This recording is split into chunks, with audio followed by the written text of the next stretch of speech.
It is often considered a dreaded disease to be constantly reminded by your mother that you are fast approaching menopause in Africa. Most ladies try to evade this harrowing experience by adhering to the saying that whenever you wake up is your morning. Juliet Peter wasn't wrong by heeding to that advice, as she decided to take on early the journey into a preferred future by settling down with the man of her dreams at a very young age. If there was anyone who had successfully beaten the feminine fertility ever-ticking clock, Juliet would be considered as one. At the age of 30, she was already a joyful mother of 2 sets of twins, meaning 4 children. Living with the man of her dreams, with kids adorning the home, left a sense of accomplishment, companionship, love, and with an adequate provision of every lovely thing that money can buy. And also a taste of completion on the taste buds of Juliet that one would begin to wonder, can anything ever go wrong?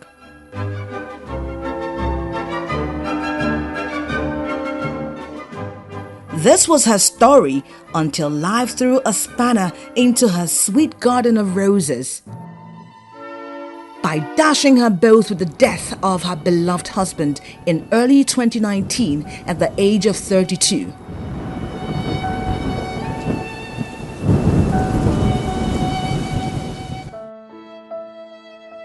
My name is Juliet Peter. I'm 34 years. I'm a mother of 2 sets of twins, 4 children. I lost my husband 2 years ago.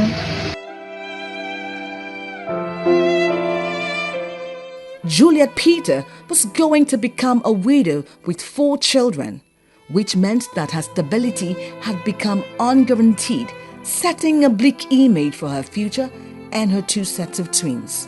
The loss of a husband comes with a conglomerate of unimaginable experiences, ranging from desertion of friends and family to loneliness and dry pockets, making one a bag of emotional and physical wreck.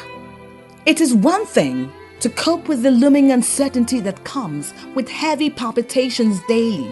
It is yet another kettle of fish to deal with the culture shock that comes from in-laws. Certain cultures demand that after the death of her husband, the woman must marry her husband's younger brother. This brutal news was broken to Juliet during the husband's burial. So how would Juliet deal with all these emotions during the bereavement stage? We went home to bury him in the village there. So when I was in the village, they now said that if you get married to your husband, and if your husband died, according to their tradition, you get married to your husband's younger brother or the elder one. So now, and I tell them that in our own place we forbid it, so me, I can't do it.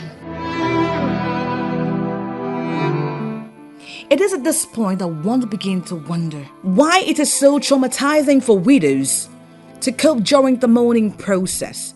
This is because they are often denied the opportunity to go through the mourning process without family interjections. Oftentimes, their culture is in a hurry to pass them to the next cycle of excruciating torture and grief. Their rights and privileges are stripped from them as they become objects of humiliation and scorn. In most cases, they become the chief suspect of their husband's death.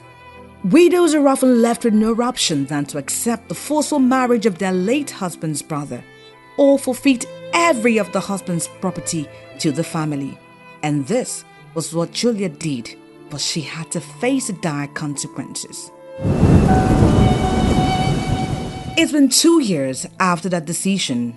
The young, beautiful early bird widow Juliet Peter, now 34 years, is still alone, abandoned by friends and family, without any inheritance of her husband's as seeker, but left alone to providence, life and fate to cater for the well-being of herself and her 4 lovely children, until Havilah Foundation came knocking. So I refused to do that. So since then, they let me alone. I've been always doing my things alone. Nobody care about my children anymore.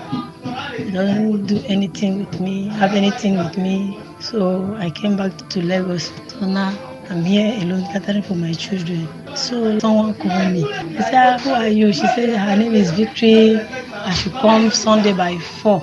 She start encouraging us. In fact, I'm very, very happy. I never knew that someone is there that can care for me, love me, and talk to me like this. I appreciate. I say, God, thank you for sending someone to talk to me. This Havilah Foundation, you encourage us a lot. I say, thank you. Your pocket will never run dry. Thank you so much. Havilah Foundation hopes to help Juliet build the bridge of lost time that will catapult her from her dashed dreams into a fulfilled life of joy with her children.